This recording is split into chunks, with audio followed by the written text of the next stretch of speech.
Hi hello നമസ്കാരം.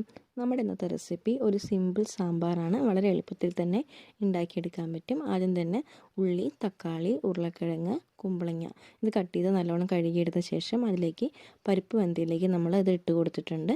പിന്നീട് കഷ്ണങ്ങൾ വേവാൻ ആവശ്യമായ വെള്ളം ഒഴിച്ചിട്ടുണ്ട്.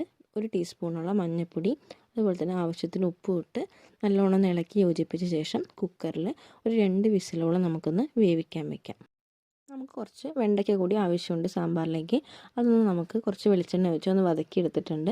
ഇനി നമ്മൾ ആ പരിപ്പ് കഷ്ണങ്ങൾ വെന്തയിലേക്ക് നമ്മൾ അത് ഇട്ട് കൊടുത്തിട്ടുണ്ട്. ഇനി നല്ലോണം ഒന്ന് ഇളക്കി യോജിപ്പിച്ചിട്ടുണ്ട്. ഒരു നാരങ്ങ വലുപ്പത്തിൽ പുളി പിഴിഞ്ഞ വെള്ളം കൂടി നമ്മൾ അതിലേക്ക് അരച്ച് ചേർത്ത് കൊടുത്തിട്ടുണ്ട്. ഇനി ചേർക്കുന്നത് 4 ടീസ്പൂൺ സാമ്പാർ പൊടി, 1 ടീസ്പൂൺ മുളക് പൊടി, ആവശ്യത്തിന് കായപ്പൊടി കൂടി ചേർത്ത് നല്ലോണം ഒന്ന് ഇളക്കി യോജിപ്പിച്ച് സാമ്പാർ ഒന്ന് തിളയ്ക്കാൻ വേണ്ടിയിട്ട് ഒരു 5 മിനിറ്റോളം നല്ല ഹൈ ഫ്ലെയിമിൽ തന്നെ നമുക്ക് തിളപ്പിച്ചെടുക്കാം. ഇനി നമ്മൾ സാമ്പാർ ഒന്ന് വറുത്തിടണം. അതിനുവേണ്ടി ചീൻചട്ടി വെച്ചിട്ടുണ്ട്. ചീൻചട്ടിയിലേക്ക് വെളിച്ചെണ്ണ ഒഴിച്ച് അത് ചൂടായി വന്നതിന് ശേഷം അതിലേക്ക് ആവശ്യത്തിന് കടുക്, അതുപോലെ തന്നെ ജീരകം, ഉലുവ അത് പൊട്ടി വന്ന ശേഷം നമ്മൾ അതിലേക്ക് കുറച്ച് സവാള അരിഞ്ഞത് കൂടി ചേർത്തിട്ട് പിന്നീട് കുറച്ച് ഉണക്കമുളകും കറിവേപ്പിലയും കൂടി അതിലേക്ക് ഇട്ട് കൊടുത്തിട്ടുണ്ട്.